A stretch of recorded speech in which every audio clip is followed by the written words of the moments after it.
السلام علیکم ورحمۃ اللہ وبرکاتہ۔ عزیز طلباء و طالبات، امید کرتے ہیں آپ تمام خیریت و عافیت سے ہوں گے۔ آج ہم حصہ نظم سے نظم نمبر 5 ماں پڑھنے جا رہے ہیں۔ اس سے قبل میں آپ کو بتاتے چلوں کہ ماں کا مرتبہ اللہ تعالیٰ نے بہت بلند رکھا ہے۔ ایک ماں ہی ہوتی ہے جس کے دل میں اپنی اولاد کے لیے اتنی پیار و محبت ہوتی ہے کہ وہ کسی بھی طرح کی مشکل اپنے بچوں پر برداشت نہیں کر سکتی۔ تو آج ہم دیکھیں گے نظم نمبر 5 ماں جو اختر اورنوی نے لکھی ہے۔ پہلی بات کی طرف ہم آتے ہیں۔ دنیا کے تمام رشتوں میں سب سے محترم رشتہ ماں کا ہوتا ہے۔ پہلی بات میں بھی ماں کے تعلق سے ہی بتایا جا رہا ہے کہ دنیا میں جو سب سے عظیم رشتہ اور محترم رشتہ ہوتا ہے وہ ماں کا ہوتا ہے۔ اللہ کے رسول صلی اللہ علیہ وسلم نے فرمایا کہ ماں کے قدموں تلے جنت ہے، یعنی جو انسان ماں کی خدمت کرے وہ جنت کا حقدار ہوتا ہے۔ ماں کو اپنی اولاد سے بے انتہا محبت ہوتی ہے، جیسے کہ ہم نے پہلے بھی دیکھا ہے۔ اس رشتے کی عظمت ہی یہ ہے کہ ماں کے دل میں پیار اور محبت کے سوا کوئی اور چیز نہیں ہوتی۔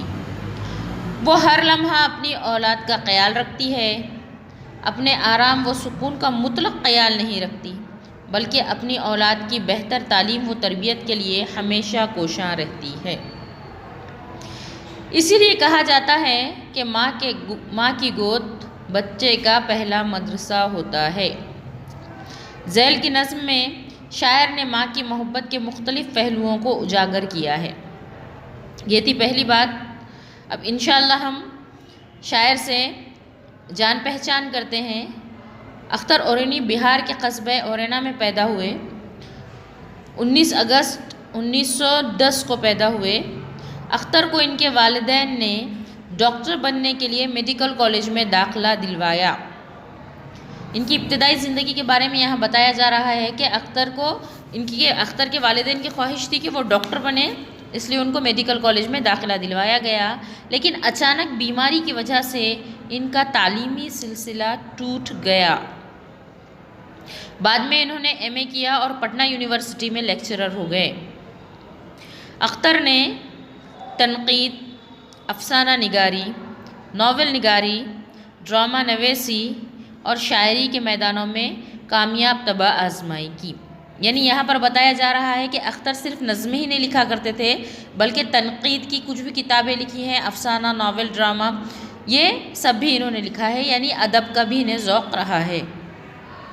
انہوں نے تقریباً 2 درجن کتابیں تصنیف کی۔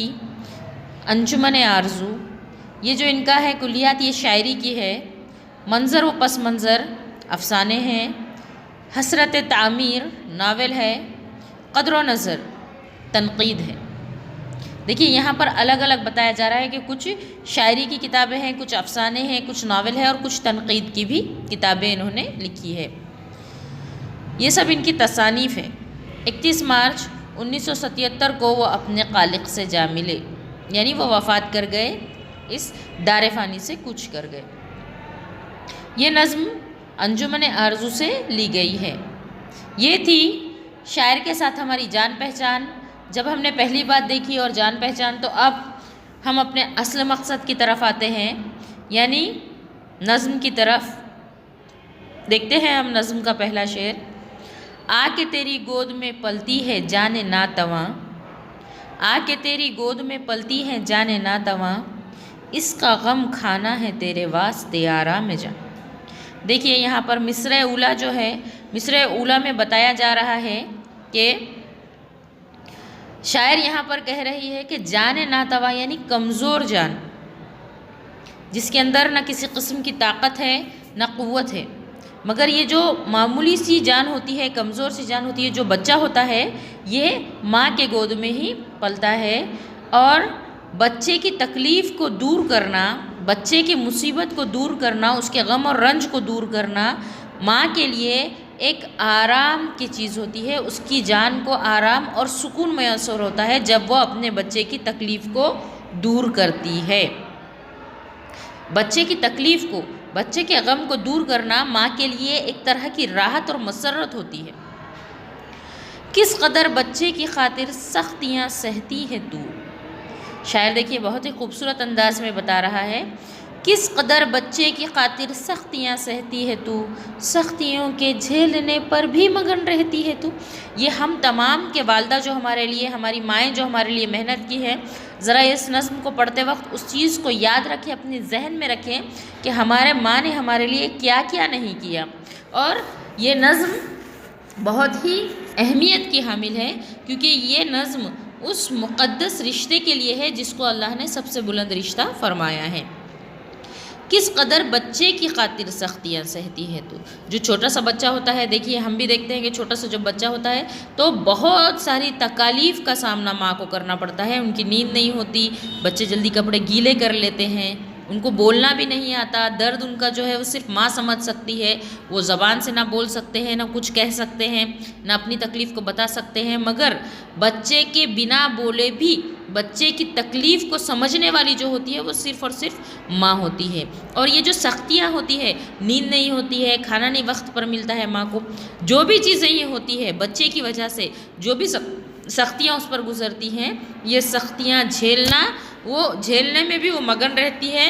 کہیں سے بھی ایسا ماں کو گرا نہیں گزرتا کہ وہ یہ کتنی سختیاں اس کے ساتھ پیش آ رہی ہیں، بلکہ بچے کے لیے وہ سختیاں ہنستے ہنستے جھیل جاتی ہیں۔ جان چھڑکتی ہے تو اپنے لال پہ صبح و مسا، آج تو آنے نہیں دیتی کبھی اس پر ذرا۔ ماں جو ہوتی ہے اپنے لال پر، یہاں پر مطلب اپنے بچے پر صبح اور شام، یہ دو اپوزٹ ورڈز اس میں آئے ہیں، متضاد الفاظ اس میں آئے ہیں، تو صبح اور شام ماں اپنے بچے پر جان چھڑکتی ہے، اور ایک معمولی سی بھی آنچ، یعنی معمولی سی بھی مشکل، معمولی سی بھی کسی طرح کی کوئی مشکل بچے تک وہ آنے نہیں دیتی۔ تو ہے آب زندگی کا چشمہ اس کے واسطے، تو ہے آب زندگی کا چشمہ اس کے واسطے، تیرا سایہ ہے ہما کا سایہ اس کے واسطے۔ دیکھیے یہاں شاعر کہہ رہے ہیں کہ ماں سے، یہاں پر تو مراد ماں سے ہے، ماں جو ہے بچے کے لیے آب زندگی ہے، وہ پانی ہے جس سے پینے کے بعد بچہ زندگی بھر جیے، ایسا چشمہ ہے جس سے زندگی خوشگوار ہو جائے۔ تو جو ماں ہوتی ہے، ماں کو دیکھ کر بچے کی زندگی خوشگوار ہو جاتی ہے۔ صرف ایک ماں ہی ہوتی ہے جس کے لبوں پر، جس کے ہونٹوں پر، جس کے دل میں، جس کے زبان پر ہر وقت اپنے بچے کے لیے صرف اور صرف دعائیں اور خوشیاں نکلتی ہیں۔ تو بچے کے لیے یہ زندگی کا سر چشمہ ہوتی ہیں، ایسی زندگی ہوتی ہے جو نصیب والی ہوتی ہے۔ اور یہاں پر ایک پرندے کا ذکر کیا گیا ہوا جو ایک خیالی پرندہ ہے، اور خیالی پرندے سے یہاں پر بمراد یہ ہے کہ کہا جاتا ہے کہ جب وہ پرندہ کسی کے سر پر سے چلا جاتا ہے یا اس کا سایہ کسی کے سر پر پڑ جاتا ہے تو اس کو بادشاہت نصیب ہوتی ہے۔ تو یہاں پر شاعر کیا بتا رہے ہیں کہ ماں کا جو سایہ ہوتا ہے اس طرح کا ہوتا ہے کہ وہ ہمارے لیے بادشاہت چاہتی ہے، یعنی اس طرح کی زندگی چاہتی ہے جس سے ہمیں خوش نصیبی محسوس ہو۔ دور ہو جاتا ہے تجھ سے جب تیرا نور نظر، دور ہو جاتا ہے تجھ سے جب تیرا نور نظر، ہجر میں بچے کے جلتے ہیں تیرے قلب و جگر۔ دیکھیے یہاں پر شاعر نے کتنی بہترین بات بتائی ہے کہ جب کبھی بچہ اپنے ماں سے دور ہو جاتا ہے، جب کبھی بچہ نور نظر، یعنی وہ نظر کا جو نور ہوتا ہے اس کا جو بچہ ہوتا ہے، یہاں پر بمراد اس کی اولاد ہے، جب ایک ماں سے اس کی اولاد دور ہو جاتی ہے، دور چلی جاتی ہے، تو اس کے ہجر میں یعنی اس کی جدائی میں، اس بچے کی جدائی میں اس کا قلب و جگر، یعنی ہمیشہ اس ماں کو اس بچے کا ہی خیال ہوتا ہے، ہمیشہ بس وہ اپنے بچے کے ہی بارے میں سوچتی رہتی ہے اور اس کا دل جلتا رہتا ہے۔ لیتی ہے سو جان سے اس کی بلائیں بار بار، لیتی ہے سو جان سے اس کی بلائیں بار بار، دم بدم دیتی ہے تو اس کو دعائیں 100,000۔ دیکھیے یہ صرف میں بتا ہی چکی ہوں کہ یہ صرف ماں ہوتی ہے، اور یہ ہم سب بھی جانتے ہیں کہ صرف ہماری مائیں ہوتی ہیں جس کی دعاؤں کی وجہ سے ہماری بلائیں بھی ٹلتی ہیں، اور بار بار اپنی بچوں کے اوپر سے وہ بلائیں لیتی رہتی ہے، بچوں کو خوشی کی بات کہتی رہتی ہے، اور چھوٹی چھوٹی خوشی ہو یا بڑی بڑی، ایک ایک دم، ایک ایک لمحہ ہو یا ایک ایک پل ہو، بس اپنے ماں کے منہ سے صرف اور صرف دعائیں، ہزاروں سے لاکھوں سے کروڑوں، تعداد جس کا شمار نہیں کیا جاتا، اس تعداد سے ماں صرف اپنے بچے کو دعائیں دیتی ہے، اس کے زبان پر دعا کے سوا کچھ نہیں ہوتا۔ تیری ایک نظر محبت دشمن رنج و علم، تیری ایک نظر محبت دشمن رنج و علم، اے بہار بے خزاں جنت تیری زیر قدم۔ دیکھیے یہاں پر شاعر نے بہت ہی بہترین بات بتائی ہے کہ ماں کی ایک محبت رنج اور غم کا دشمن بن جاتی ہے، یعنی جب ماں ہمیں محبت سے دیکھتی ہے، جب ماں ہماری طرف محبت کی نگاہ ڈالتی ہے، پیار بھری نگاہ ڈالتی ہے، تو رنج و علم سب کچھ دور ہو جاتا ہے، تمام مشکلات ختم ہو جاتے ہیں، ایسا محسوس ہوتا ہے کہ یہ ساری دنیا صرف اور صرف ہمارے لیے بنی ہے، یہ صرف اور صرف ماں کی ایک محبت کی نظر کا اثر ہوتا ہے۔ اور میرے اپنے ماں کے قدموں کے تلے اللہ نے کیا رکھ دیا؟ جنت رکھ دیا۔ یہ ایسی بہار ہے جس کو کبھی خزاں نہیں آتی، اس طرح کی بہار ہے جس کو کبھی پتجھڑ کا موسم نہیں ہوتا۔ ماں کی محبت ہمیشہ بہار والی محبت ہوتی ہے، اسی لیے تو اللہ نے ان کے قدموں میں جنت رکھ دی ہے۔ پرورش پاتی ہے تیری گود میں انسانیت، پرورش پاتی ہے تیری گود میں انسانیت، تیرے ہی آغوش میں ملتی ہے اس کو تربیت۔ یہ جو بھی بڑے لوگ ہوتے ہیں، جو کچھ بھی ہوتے ہیں، یہ سب ہوتی ہے دنیا کے جو رہبر ہوتے ہیں، یہ سب ہوتے ہیں، ہم سب جو بھی ہوتے ہیں، یہ سب صرف اور صرف ماں کی وجہ سے ہوتے ہیں، ماں کی محبت کے صلے سے ہوتے ہیں، کہ ہماری پرورش بڑی بڑی انسانیت کی پرورش کرنے والی ہوتی ہے، وہ صرف مائیں ہوتی ہیں، اپنے بچوں کی اس طرح پرورش کرتی ہیں کہ اس دنیا کے اندر کامرانی اور کامیابی ان کے قدم چومیں اور انسانیت کی ایک مثال بنے۔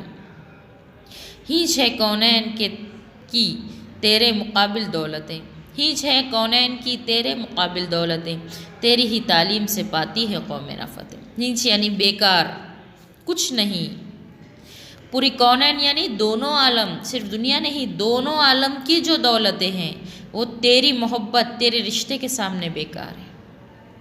جو دونوں عالم کی دولتیں ہیں، پوری دنیا کی دولتیں ہیں، دونوں عالم کی دولتیں ہیں، دونوں دنیا کی جو دولتیں ہیں، وہ تیرے سامنے کچھ بھی نہیں ہے، ان کی کوئی حیثیت نہیں ہے، اور صرف ماں کی گود میں اور ماں کی تعلیم سے ہی قوموں کو بلندی اور رفعت نصیب ہوتی ہے۔ خلق کر سکتی ہے بچے میں تو قلب شیر و نر، تو اگر چاہے بدل دے قسمت نوع بشر۔